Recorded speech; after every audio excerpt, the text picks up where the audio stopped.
Communal force ರಚನೆ ಮಾಡ್ತೀನಿ ಅಂತ ನೀವು ಲಾಸ್ಟ್ ಟೈಮ್ ಈಗಾಗಲೇ ಸರ್ಕಾರಿ ಆದೇಶ ಸ್ವಲ್ಪ ಲೇಟಾಗಿ ಬಂದರೆ ನೀವು ಸರ್ಕಾರಿ ಆದೇಶವನ್ನು ನಿನ್ನೆ ದಿವಸನೇ ಬಿಡುಗಡೆ ಮಾಡಿದ್ದೇವೆ. ಸೊ ಅದನ್ನು ನಿನ್ನೆ ಅಲ್ಲಿ ಮಂಗಳೂರಲ್ಲಿ ಹೇಳಿ ಬಂದು ನಾಳೆ ಬೆಳಗ್ಗೆ ಇಲ್ಲಿ ಫೋರ್ಸ್ ಮಾಡೋಕ್ಕಾಗೋದಿಲ್ಲ. ಅದನ್ನು ಯಾವ ರೀತಿ ಮಾಡಬೇಕು, ಅದು ಯಾವ ಥರ ಸ್ಟ್ರಕ್ಚರ್ ಮಾಡಬೇಕು, ಅದನ್ನೆಲ್ಲ ಇಷ್ಟು ದಿವಸ ಸಮಯ ತೊಗೊಂಡು ಮಾಡಿದ್ದೇವೆ.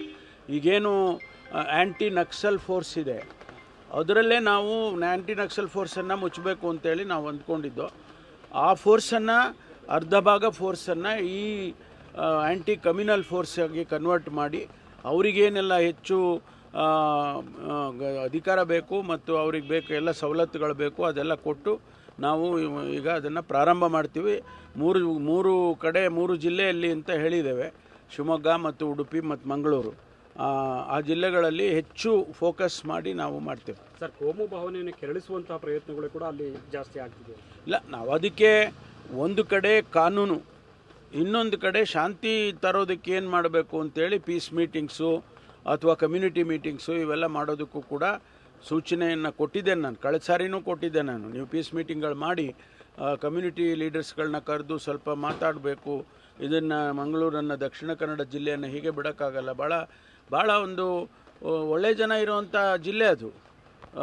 ಭಾಳ ವಿದ್ಯಾವಂತರಿದ್ದಾರೆ, ಭಾಳ ಬುದ್ಧಿವಂತರಿದ್ದಾರೆ. ಒಳ್ಳೆಯ ಜಿಲ್ಲೆ, ಬೆಳವಣಿಗೆಗೆ ದೃಷ್ಟಿಯಲ್ಲೂ ಕೂಡ ಭಾಳ ಅವಕಾಶಗಳಿರುವಂಥ ಜಿಲ್ಲೆ. ಅದಕ್ಕಾಗಿ ನಾವು ಅದನ್ನು ಹೆಚ್ಚು ಫೋಕಸ್ ಮಾಡಲೇಬೇಕಾಗುತ್ತೆ. ಸರ್, ಎಲ್ಲ ಕೊನೆ ಆಗುತ್ತೆ ಅನ್ನೋ ವಿಶ್ವಾಸ ಇದೆಯಾ ಸರ್?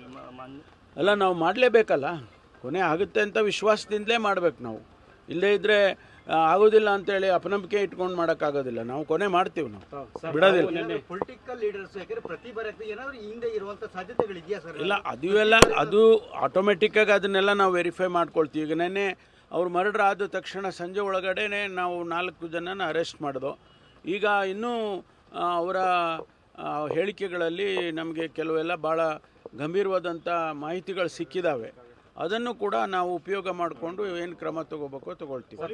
ಆಗ್ತಾ ಇದೆ ಸರ್, ಆದರೆ ಅಲ್ಲಿ ಬೇರೆ ಬೇರೆ ರೀತಿಯಲ್ಲೂ ಸಹ ಪ್ರಯತ್ನಗಳು ಆಗಬೇಕು. ಪ್ರಚೋದನಕಾರಿ ಭಾಷಣಗಳು, ಹಿಂದುತ್ವ ಅನ್ನೋದು ಒಂದು ಕಡೆ ನೋಡಿ, ನಮಗೆ ಎಲ್ಲೋ ಒಂದು ಕಡೆ ಜನಪ್ರತಿನಿಧಿಗಳು ಕೂಡ ರಿಸ್ಟ್ರೈಂಟ್ ಇರಬೇಕು.